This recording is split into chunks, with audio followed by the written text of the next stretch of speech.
Zacarías capítulo 4, versículo 6, dice que un ángel se le presentó al profeta Zacarías, uno de los conocidos como profetas menores.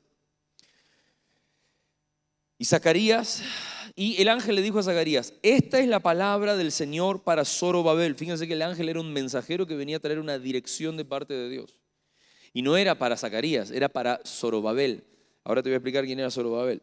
No será por la fuerza, ni por el poder, ni por ningún poder, sino por mi espíritu, dice el Señor Todopoderoso. ¿Quién te crees tú, gigantesca montaña? Ante Zorobabel solo eres una llanura. Y él sacará la piedra principal entre gritos de alabanza a su belleza. Entonces vino a mí la palabra del Señor diciendo: Zorobabel ha puesto los cimientos de este templo y él mismo terminará de construirlo. Así sabrán que me ha enviado a ustedes el Señor Todopoderoso. Cuando vean la plomada en las manos de Zorobabel, se alegrarán los que menospreciaron los días de los modestos comienzos. Quisiera partir contándote quién es Zorobabel, ¿no? Zorobabel era un descendiente de la casa de David. Un descendiente de la casa de David que evidentemente nació en el exilio. Porque décadas antes, la tribu de Judá, el reino de Judá, había sido conquistado.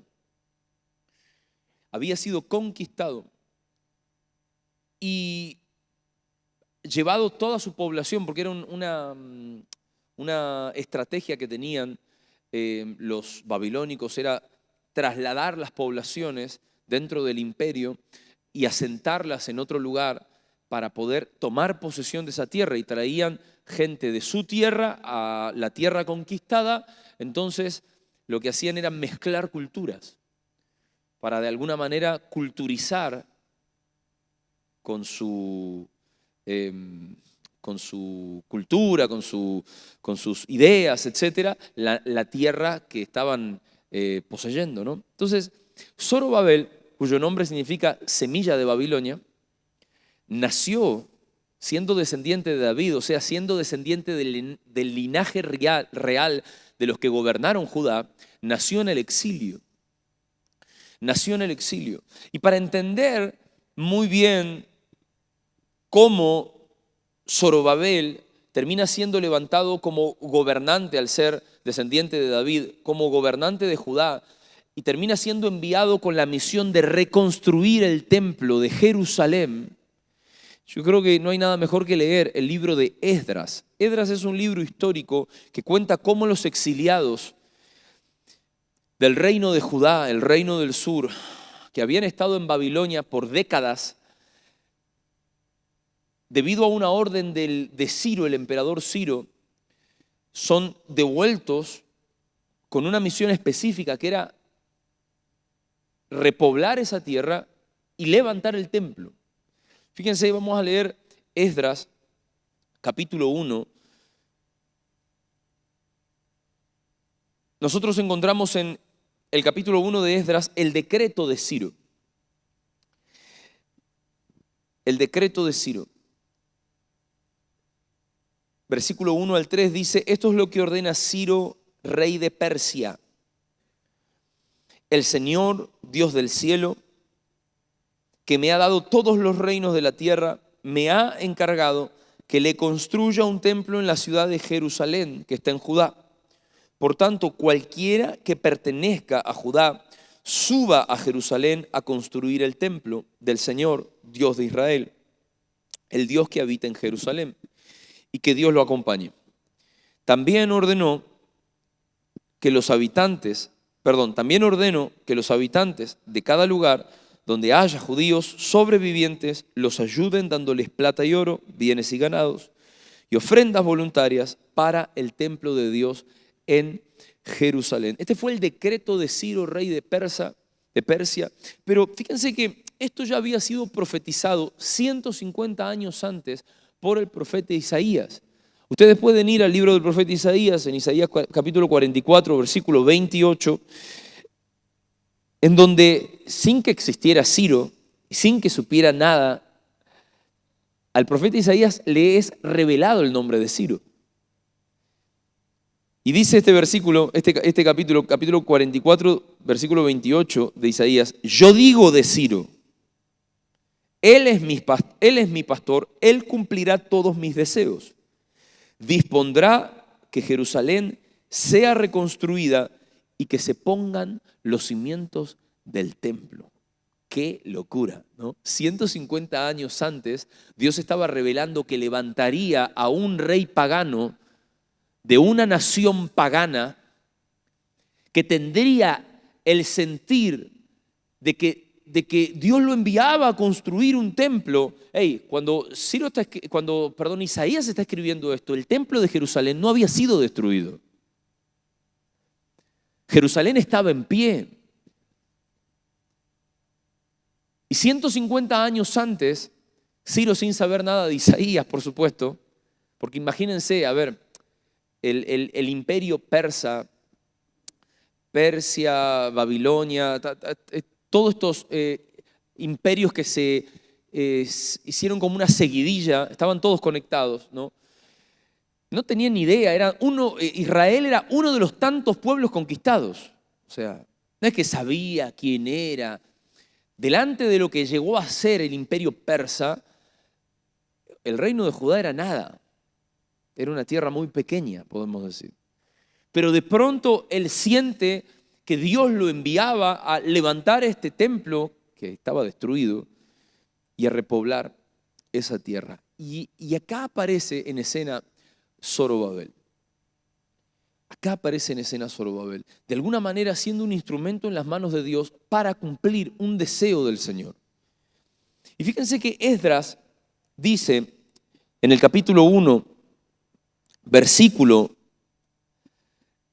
5, que los jefes de familia de Benjamín, que era una de las tribus que había sido exiliada, y de Judá, Benjamín y Judá eran las dos tribus que constituyeron el reino de Judá. ¿Sí? El resto de las 10 tribus, de las 12 originales, eran del reino del norte, que había sido conquistado mucho tiempo antes.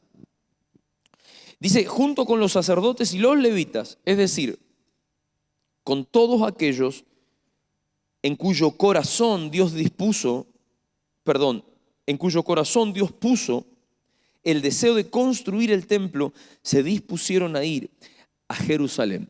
Lo primero que quisiera mostrarte, hablando de cómo es vivir por el Espíritu, es que como vemos en esta historia, y como confío que va a pasar en la historia de tu vida, no es lo mismo hacer mi voluntad que hacer la voluntad de Dios. Yo te acabo de dar contexto para que entiendas cuando Dios habló a Zorobabel a través del profeta Zacarías, diciéndole, ante una adversidad que estaba enfrentando por querer hacer la voluntad de Dios, la palabra de Dios vino y le dijo, mira, no va a ser con tus fuerzas, no va a ser con capacidades humanas, no va a ser con lo que vos puedas con tu lógica realizar, va a ser por el Espíritu de Dios.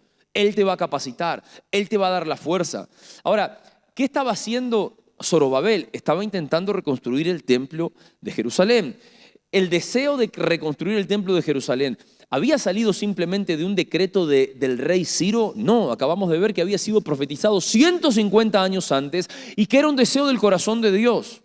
Entonces quiero decirte algo. No es lo mismo hacer mi voluntad que hacer la voluntad de Dios.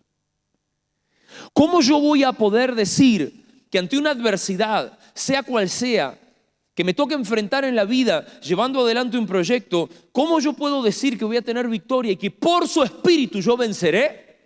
Porque sé que estoy haciendo la voluntad de Dios. Un problema es estar al frente de un proyecto, empujando un proyecto, sin saber si es la voluntad de Dios. ¿Y por qué les estoy diciendo esto y arranco por acá? Porque yo confío en el nombre de Jesús que en el 2026 los proyectos que lleves adelante van a nacer del corazón de Dios.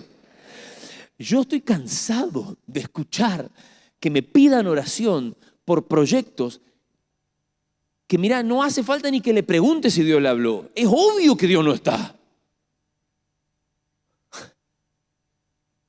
O sea, muchas veces lo que solemos hacer los seres humanos es querer meter a Dios en mis proyectos en vez de yo meterme en los proyectos de Dios.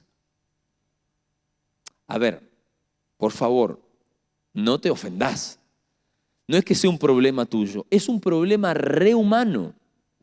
Es más, casi siempre cuando venimos con problemas y por primera vez tendemos a acercarnos al Señor, en realidad es porque vivimos nuestra vida, hicimos nuestra voluntad, llevamos adelante nuestros propios proyectos, fracasamos y le venimos a pedir al Señor que nos ayude a apagar el fuego, sería. Por los problemas que eso trajo. Por lo desahuciada de nuestra vida, porque fracasaron, porque nos va mal económicamente, en la familia, esto, lo otro. Ahora, una cosa es que quizás no supieras cuál era la voluntad de Dios y metiste la pata. Vaya y pase. Nos acercamos al Señor, empezamos a aprender cuál es su voluntad, conocemos la palabra, de pronto Él nos da su espíritu que nos guía a toda verdad, eso dice la Escritura. Pero escúchame, si sos cristiano viejo, amigo, hacé la voluntad de Dios y te va a ir bien. O sea, si hace tiempo conoces al Señor, la clave de la victoria está en abrazar la voluntad de Dios y no tomar ningún otro proyecto. Amén.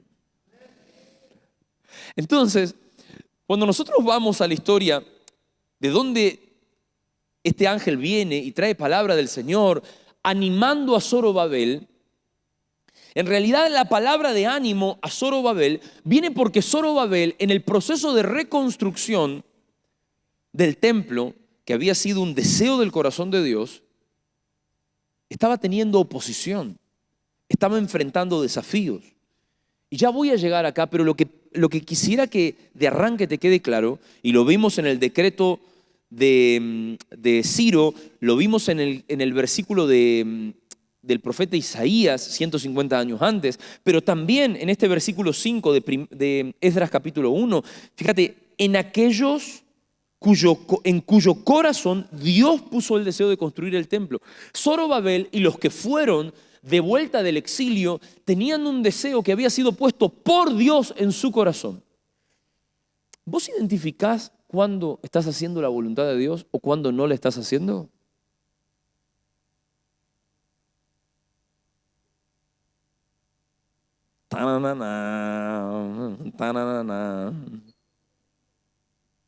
Es otro tema ese, ¿no?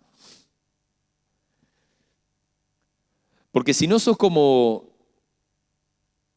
David hace unos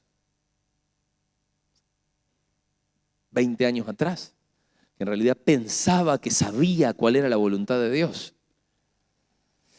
Hay algunas cosas que el camino de seguir a Jesús me enseñó. Son muy básicas. La voluntad de Dios nunca va a ser contraria a la Escritura. Si la Escritura te dice lo correcto son manzanas y no te morfes peras, o sea, no, sería. Porque le digo esto porque hay gente que viene y te pide oración por pecados directamente. Dice, pero pará, amigo, no puedo orar por eso, ¿entendés? Porque la Escritura dice lo contrario a lo que vos me estás pidiendo. Entonces, cuando Dios nos guía, jamás se va a contradecir con lo que ya escribió, con lo que estableció. Eso es fundamental. Yo así puedo saber que estoy haciendo la voluntad de Dios o que el proyecto que estoy buscando encarar tiene que ver con la voluntad de Dios. Segundo, si las voces de la experiencia respaldan lo que yo estoy queriendo emprender. Cuando digo las voces de la experiencia, estoy hablando de gente que tiene tiempo caminando con el Señor, que me puede llegar a dar un consejo sabio para la situación que estoy por encarar, para lo que estoy por emprender. Eso siempre salva a las personas de quemarse con el fuego. Entonces, es sabio buscar el consejo, es recontra sabio. En cualquier voz y no, en la voz de personas que quizás conocen, han escuchado a Dios, han tenido frutos de hacer la voluntad de Dios. Eso es siempre un acierto, siempre un acierto. Tercero, no confundir emociones con la voz del Espíritu. Impulsos emocionales. Gente, podemos tomar decisiones económicas que son emocionales. Podemos tomar decisiones sentimentales que son claramente emocionales.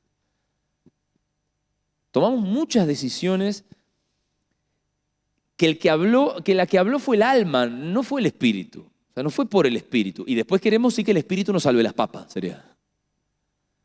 Entonces, ojo con esto. Cuando Zorobabel recibió una palabra de aliento de parte del Señor que le llevó a recordar que si Él lo había puesto ahí, Él lo iba a sustentar. Yo les pido que recuerden, Zorobabel había agarrado un proyecto divino. Y déjame decirte de parte de Dios, Dios tiene proyectos que pensó en la eternidad en los que cuenta con vos. Y no hablo solamente de su casa o del ministerio, hablo de tu propia vida personal. O sea, si 150 años Dios a través del profeta Isaías pudo profetizar esta situación, vos tenés que entender que cosas en las que hoy Dios nos va a incluir ya fueron soñadas por Él, ya fueron pensadas por Él. Cuando Él estaba en su trono, Él diseñó nuestro destino y nuestro porvenir. Ahora, también nos dio voluntad. Podemos meternos en sus proyectos o podemos patear nuestros proyectos. Podemos caminar nuestros propios proyectos. Cada uno decide. Cada uno decide. Yo creo que lo más importante acá es hacer la voluntad de Dios sin importar lo que eso cueste. Amén. Entonces, a ver si te queda alguna duda. Si Él no está detrás de un proyecto tuyo, vos no podés tener ninguna certeza de que el resultado vaya a ser positivo. No podés tener certezas. Porque después como que estamos intentando pegar con la gotita algo que ya está roto desde el principio. Sería. ¿Cómo hacemos? ¿Cómo lo solucionamos? Entonces, yo en este sentido creo que la voluntad de Dios es excluyente y quiero explicarte por qué. Porque si vos estás en tu proyecto, eso significa que excluiste el proyecto de Dios, el proyecto del que el Señor quería hacerte parte. Es excluyente en este sentido. O hago su voluntad o hago mi voluntad. Las dos no lo puedo hacer. El tiempo es limitado. Vos estando acá, en la casa de Dios, a las 21:18, estás viviendo un minuto de tu vida, una hora de tu vida, que no va a volver a repetirse. Cuando vos le dedicás 5 años a una relación sentimental que no funcionó, son 5 años de cumplir tu propósito que perdiste. Y no es que quiera con esto hacerte sentir culpa, para nada. Te estoy diciendo que hacer mi voluntad o hacer la voluntad de Dios son cosas excluyentes. O sea, si yo estoy haciendo la mía, no estoy haciendo la de Él. Si yo estoy haciendo la de Él, no voy a estar haciendo o llevando adelante ningún proyecto, ningún plan, ninguna voluntad incorrecta, que lo único que va a hacer quizás es traer perjuicio sobre mi vida y sobre mi descendencia. ¿Me siguen hasta acá? Ahora, Esdras capítulo 2, versículo 68, lo que nos muestra, también voy a volver a un pasaje que ya les leí, es cómo el Señor se encarga de poner los recursos cuando nosotros estamos metidos en un proyecto de Él, haciendo su voluntad. Fíjense, dice que cuando llegaron al templo del Señor en Jerusalén, algunos jefes de familia dieron donativos para que se reconstruyera el templo del Señor, cada uno de acuerdo con sus capacidades económicas. Pero ya leímos en el capítulo 1 que parte del decreto, versículo 4, capítulo 1, era que los habitantes de cada lugar donde haya judíos sobrevivientes les ayuden dándole plata, oro, bienes y ganado, ofrendas voluntarias para el templo de Dios en Jerusalén. Fíjense esto, cuando yo estoy metido en un plan del Señor, o sea, viviendo por el Espíritu, en su voluntad, yo puedo tener la certeza de que si Él me llamó y yo estoy haciendo sus planes, Él me va a sostener en lo que sea que esté haciendo. Él me va a proveer. Ahora, por eso quizás lo que te estoy diciendo en este momento te anticipa para lo que planifiques en el 2026. Porque si Dios te está impulsando a algo y vos te sumás a esa ola, todo lo que el Señor conduce, el Señor financia. Todo lo que tiene la venia del Señor, la voluntad de Dios, cuenta con el respaldo de Dios. Y esto mismo le pasó al pueblo de Israel cuando salió de Egipto, 600 años antes o 700 años antes de esta escena. Esto fue en el año 539 antes de Cristo. En el siglo XII antes de Cristo, cuando Dios levanta a Moisés para liberar al pueblo de Israel, una de las cosas que termina pasando es que los egipcios se querían sacar de encima a los israelitas y les empezaron a dar oro, plata, bienes. Y los tipos llegaron y poseyeron después, ¿no?, una tierra ya con riquezas. O sea, el Señor financió el éxodo, podemos decir. Fueron esclavos, pero no salieron con las manos vacías. Salieron bancados por aquel que provee cuando nosotros estamos haciendo su voluntad. ¿Estás haciendo su voluntad? El Señor te va a proveer. Ten esa certeza, ten esa seguridad. Y no importa qué nos toque atravesar. No importa qué nos toque atravesar. Y eso es lo hermoso de un hijo de Dios. Eso es lo hermoso de alguien que está en Él, en su voluntad. O sea, nunca tiene de qué preocuparse. No, pastor, pero el contexto no ayuda. Pero la economía está parada. Pero la situación es esta, aquella. Escúchame, no importa cómo pareciera arreciar la tormenta, un hijo de Dios siempre va seguro. Siempre puede encarar el futuro confiado. Lo importante es que vos sepas que estás haciendo la voluntad de Dios. Si vos estás haciendo la voluntad de Dios, todo termina bien. Pero pastor, ¿y de dónde va a salir? Mirá, vos no sabés cómo Dios lo va a hacer, pero Dios lo va a hacer. Cada uno va a poner según su capacidad, uno va a dar acá, los enemigos que te llevaron al exilio te lo van a dar. No importa cómo va a ser, el Señor se va a encargar. ¿Y qué significa eso? O sea, ¿qué significa eso? Hablando de vivir por el Espíritu, que en realidad es clave confiar en la provisión. Vivir por el Espíritu es vivir confiando. Que a pesar de que yo no lo vea, si yo estoy haciendo su voluntad, o sea, viviendo por el Espíritu, yo confío que Él es el que provee, Él es el que da, Él es el que me impulsa. Él es el que va a hacer algo, a pesar de que yo, que estoy haciendo lo que puedo hacer, con mi lógica, quizás no pueda hacer que las cosas me cierren. Necesitamos aprender a confiar. Necesitamos aprender a creer. Ahora, unos capítulos más adelante, en Esdras capítulo 4, versículo 4, salta a la luz algo que yo ya les había mencionado. Y lo puedes leer en realidad desde el versículo 1 del capítulo 4. Dice que Esdras 4:1, cuando los enemigos del pueblo de Judá y de Benjamín, que eran los samaritanos, ¿vieron cuando ustedes leen los evangelios y hablan de que Jesús pasó por un pueblo samaritano? Bueno, esos son los que no fueron exiliados y se mezclaron con pueblos paganos, deformando la fe. Y cuando volvieron los exiliados que habían mantenido su fe, este pueblo estaba ahí y era una oposición para los que querían sostener la fe que desde Moisés había sido cultivada en el pueblo de Israel.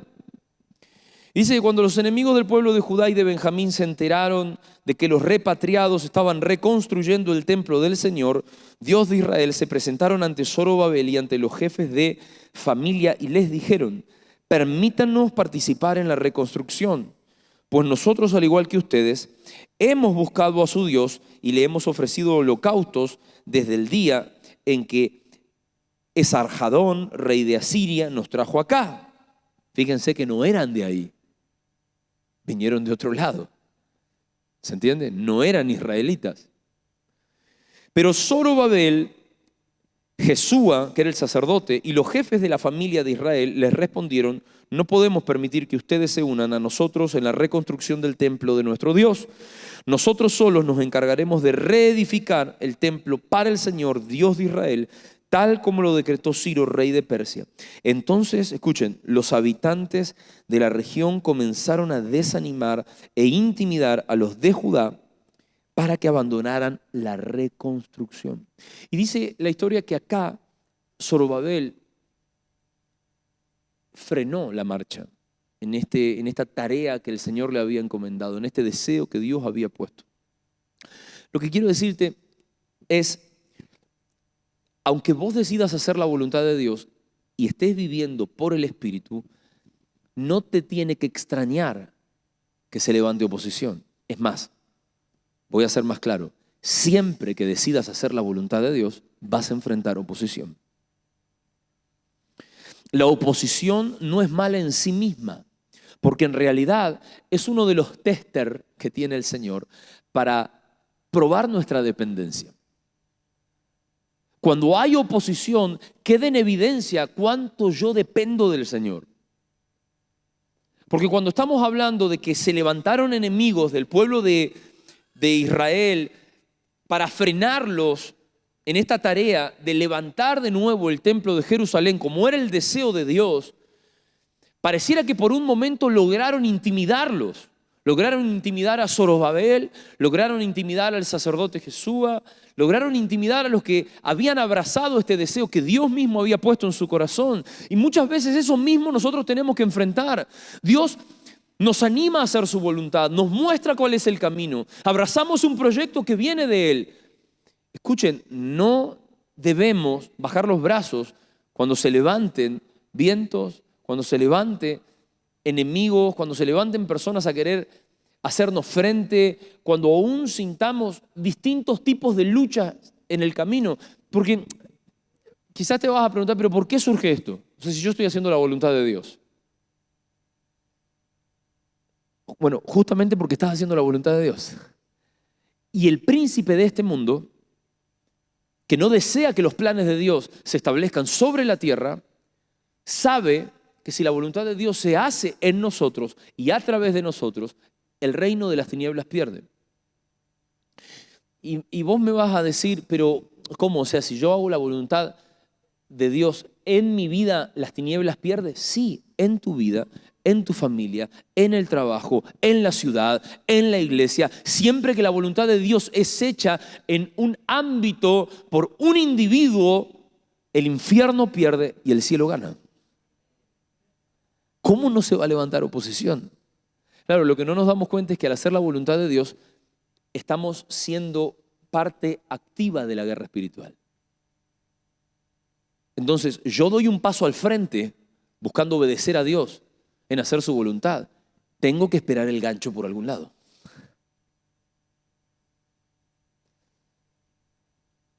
Perdón las metáforas boxeadorísticas, pero me crié viendo boxeo. Por algún lado va a venir. Tengo que estar preparado. O sea, el boxeador ya se entrena sabiendo o que le meten uno en la costilla o si descuida la perita, termina en la lona. Y muchas veces, por eso yo creo que es importante entender el contexto de esta historia, muchas veces el problema nuestro es que pareciera que no estamos preparados para la oposición. Y nos quedamos como en los buenos momentos de la voluntad de Dios. Yo estoy haciendo la voluntad de Dios, me va bien. Es como que hay un momento donde nosotros, hablo de los cristianos, estamos viviendo en el Señor, que está todo tan bien está todo tan bien, porque estamos haciendo la voluntad de Dios. ¿Y qué dice la palabra? Que la voluntad de Dios es buena, es agradable y es perfecta, ¿no? Y cuando está todo bien, es que van a decir, ay, vengo a la iglesia y estoy feliz, y alabo a Nandina, y canto y todo. Pero de pronto recibo el gancho y parecía que no estaba preparado, y necesito oración, ministración, exorcismo, todo junto. ¿O no?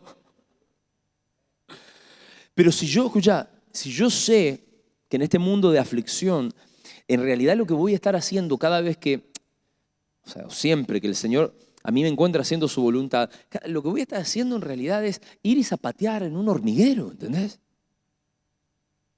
Yo estoy haciendo la voluntad de Dios, pero lo que estoy haciendo es desarmar un hormiguero. O sea, alguna te va a querer picar, ¿entendés? Sí, está bien. Vas a sacar miel, pero las abejas te van a querer. Cuídate, sería. Está preparado. Porque hay gente como que se extraña con la oposición.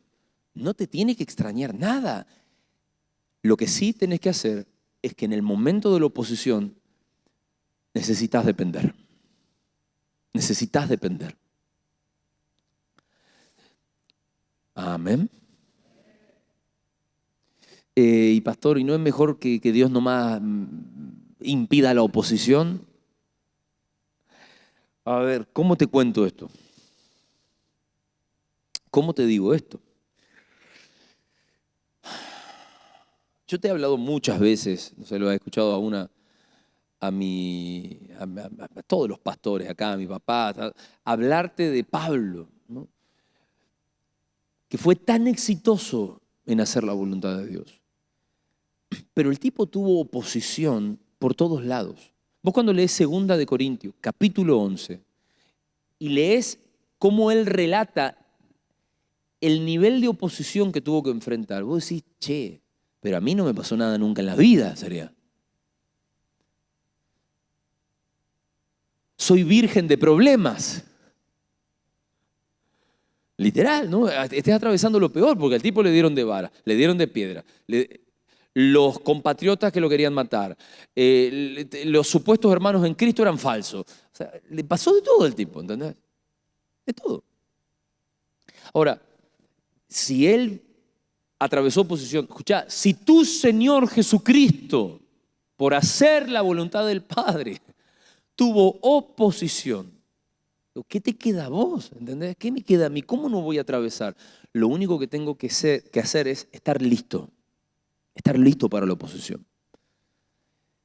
Y saber que si Dios me está permitiendo atravesarla, Él ya me dio todas las herramientas para que termine ese tranco en victoria. Amén. Por el Espíritu lo vas a poder hacer. Pero solo por el Espíritu. Solo por el Espíritu. Y yo creo que en este sentido, si queda en claro mi dependencia, y acá es donde quiero llegar, esta dependencia va a ser con la palabra que el Señor le trajo a Zorobabel a través del profeta Zacarías. Saben, en ese tiempo, si ustedes leen bien toda la profecía que está en Zacarías capítulo 4, van a ver que sigue hablando de 2 árboles de olivo, habla de aceite. En ese tiempo, los 2 árboles de olivo que el Señor había levantado eran el profeta Zacarías y el profeta Ageo. Zacarías y Ageo fueron 2 profetas levantados por el Señor para animar al pueblo de Israel, para animar a los que habían vuelto del exilio, a Zorobabel y al sacerdote que estaban al frente, para que terminen de levantar el templo. Les enviaron palabra específica de parte del Señor y justamente una de esas es la que leímos en Zacarías. Y es acá justamente en donde le da a Zorobabel la garantía de que lo que había emprendido buscando obedecer a Dios iba a terminar bien. ¿Por qué? Porque la garantía que nosotros tenemos de que en nuestra vida la victoria está asegurada es de que todo lo hagamos por el Espíritu. O sea, cuando vino la palabra que está en Zacarías capítulo 4 a Zorobabel, quizás Zorobabel estaba pensando en algunas estrategias humanas. Estaba pensando, calculando cómo podría hacer frente a estos enemigos con sus capacidades. Porque lo que separa a unos de otros respecto a vivir por el Espíritu es que algunos que han decidido vivir por el Espíritu tienen la convicción de que sin importar los desafíos que toquen atravesar, si el Señor está con nosotros, esto no puede terminar mal. La victoria la tengo asegurada. O sea, por el Espíritu es una declaración, un rema que nos da seguridad de cómo el Señor nos respaldará para terminar lo que hemos empezado. Vivir por el Espíritu no es vivir en una nube abstracta en donde nosotros pareciera que no somos partícipes, o sea, nos tiene como en una posición pasiva. No, porque en realidad cuando la palabra de Dios vino a través de Zacarías a Zorobabel, realmente ellos, a pesar de que habían parado por la oposición que tenían, ellos tuvieron una actitud activa. Ellos tenían la intencionalidad de poner todo de sí para que el proyecto de Dios se llevara adelante. Por eso, hoy no es que vine a decirte, y esta es la palabra que el Señor nos da para el año que viene, que nos quiere Pancho porque por el Espíritu se va a realizar. Bueno, vamos a ver cómo por el Espíritu pasan las cosas, ¿eh? No. Yo voy a poner manos a la obra porque sé que estoy haciendo la voluntad de Dios. Y Dios va a hacer todo lo que tenga que hacer a nivel sobrenatural para respaldarme. Pero la única garantía que nosotros tenemos de que esto termina bien es si estamos haciendo la voluntad de Dios por el Espíritu. Por el Espíritu. Si estamos en la carne encarando un proyecto, si estamos confiando más en nuestras propias fuerzas, si estamos confiando en la manito que me va a tirar fulanito y yo espero, no, porque me van a dar una ayudita, el intendente, el gobernador, No confíes en seres humanos. No pongas tu esperanza en personas. No pongas tu esperanza, y esto la palabra de Dios lo enseña tanto, no pongas tu esperanza en el azar, no pongas tu esperanza en personas, confía en el Señor que ha decidido hacer habitación en tu corazón para guiarte y conducirte, porque si Él está con vos y te ha diseñado con un propósito eterno, es para que te vaya bien. Para que nos vaya bien. ¿Y que nos vaya bien qué es? Que hagamos su voluntad. Si yo hago su voluntad, a mí me va bien. Si no hago su voluntad y no tengo ninguna certeza de cómo esto termina. Puedo terminar con plata, pero vacío. Puedo terminar con un bienestar emocional momentáneo, pero siempre me va a faltar algo. Nunca voy a estar completo. Entonces, esta palabra que Dios envió a Zorobabel claramente no anulaba lo que nosotros tenemos que poner, lo que el ser humano tiene que poner, el creyente tiene que poner. Más bien lo que hace es empoderar nuestra capacidad. O sea, hacer lo que hacemos por el Espíritu es entender que el Espíritu que ha decidido el Señor poner en nosotros empodera nuestras capacidades, nos complementa en nuestras limitaciones. Por eso el apóstol Pablo decía, porque cuando soy débil, entonces soy fuerte. Porque cuando soy débil, yo le muestro al Señor cuánto necesito de Él, cuánto dependo de Él. Y si yo estoy haciendo su voluntad, el Señor me va a respaldar. No sabemos de dónde va a salir, pero el Espíritu que habita en mí va a hacer lo que yo no puedo hacer. Va a poner lo que yo no sé de dónde sacar. Va a abrir un camino donde parece no haber ningún camino. Esa es la vida por el Espíritu. Por eso no podemos clamarle al Señor éxito cuando desde el principio hemos decidido vivir una vida ajena a su voluntad. Por eso les pido por favor que entiendan cuál es la raíz de la palabra que nos va a conducir todo el 2026. La raíz es hacer su voluntad. De ahí nace saber que yo vivo por el Espíritu. Si estoy haciendo algo que no es su voluntad, o sea, pecando, yo ya estoy partiendo de la base incorrecta. Si yo sé que Dios no me mandó a hacer eso y lo estoy haciendo, si yo sé que eso va contra lo que el Señor me pidió, si yo sé que el Señor ya me dijo soltá eso y lo sigo haciendo, y yo ya estoy O sea, estoy con lo básico mal, pero después le pido ayuda al Señor porque no me va bien. O sea, 2 más 2 es 4. No da otro resultado. Necesito partir de la base para vivir por el Espíritu. Amén. Fíjense, porque el nuevo pacto sobre este pasaje, sobre Zacarías 4:6, trae muchísima más profundidad. Mucha más profundidad. Y el apóstol Pablo en 1 Corintios capítulo 6, versículo 17, en un contexto en donde les habla acerca de la importancia de alejarse del pecado, da como una imagen del matrimonio, y él dice esto, tomando la imagen del matrimonio, él dice esto: pero el que se une al Señor se hace uno con Él en espíritu. El que se une al Señor se hace uno con Él en el espíritu. O sea, ¿qué significa por el espíritu? Significa que su espíritu, que es uno con mi espíritu, a mí me está dando la capacidad de hacer cosas imposibles constantemente. Constantemente Él me da la clave para no errar, para hacer su voluntad, para tomar decisiones hacia el porvenir. Él es el que me guía a toda verdad. Él es el que me revela todas las cosas. O sea, si yo realmente estoy aprendiendo a depender del Espíritu de Dios, no me puede ir mal. Pero fíjense, como está en el contexto, después léanse todo el capítulo 6 de 1 Corintios. El contexto nace de una vida consagrada al Señor. O sea, lo más básico de hacer la voluntad de Dios es la santidad. No hay nada más básico. Si vos partís de que sabiendo que algo es pecado, haces lo contrario, ya estás partiendo de la base incorrecta. Entonces no podés esperar que por el Espíritu, cuando tengas necesidad, alcances la victoria. Vos por el Espíritu vas a alcanzar la victoria porque desde la base sabés que el Señor te va a respaldar. Porque te uniste al Señor y un espíritu sos con Él. ¿Cómo nos puede ir mal? No nos puede ir mal. O sea, no hay forma de que nos vaya mal. Podemos tener oposición, pueden haber luchas, va a haber oposición y va a haber lucha. Pero siempre, siempre el final de un hijo de Dios que hace la voluntad de Dios es la victoria.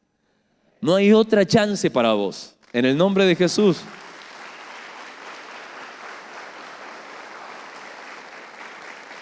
Y te podría leer, no sé, un montón de pasajes respecto a esto. Un montón de pasajes respecto a esto. Pero quisiera ir terminando. Y, por ejemplo, no sé, Pablo en Romanos capítulo 8, versículo 9. Fíjense el extremo al que Pablo se va, ¿no? El que no tiene el Espíritu de Cristo no es de él. O sea, es tan importante la vida por el Espíritu que si no vivimos por el Espíritu no somos de Cristo. O sea, ¿viste cuando te decía que la voluntad de Dios es excluyente? Es literal. Es o negro o blanco. No hay grises con el Señor. Gálatas capítulo 5, versículo 25. Si vivimos por el Espíritu, andemos también por el Espíritu. O sea, seamos guiados por el Espíritu. O sea, la vida cristiana básicamente es una vida por el Espíritu. Donde Él nos guía a toda verdad, donde podemos hacer su voluntad y donde en el momento de necesidad sabemos que la victoria viene en camino porque estamos haciendo su voluntad. Entonces, ¿por qué te deberías preocupar? Si puedo terminar con esto. ¿Por qué te deberías preocupar? Para que tengas garantía de que por el Espíritu vas a vencer. ¿Por qué te deberías preocupar? Por estar haciendo la voluntad de Dios. Es por lo único que deberías preocuparte.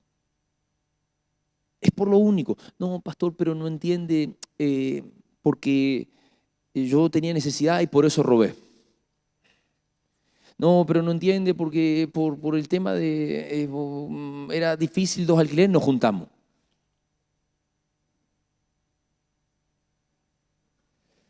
Y bueno, pero no me quedaba otra, mentí. Y bueno, viste, si vos partís de la base de que lo más básico de lo básico es algo que despreciás a la hora de la práctica de tu vida, Y siempre te vas a encontrar ajeno a los proyectos de Dios, ajeno a la voluntad de Dios. Y si eso sucede, ¿qué pasa?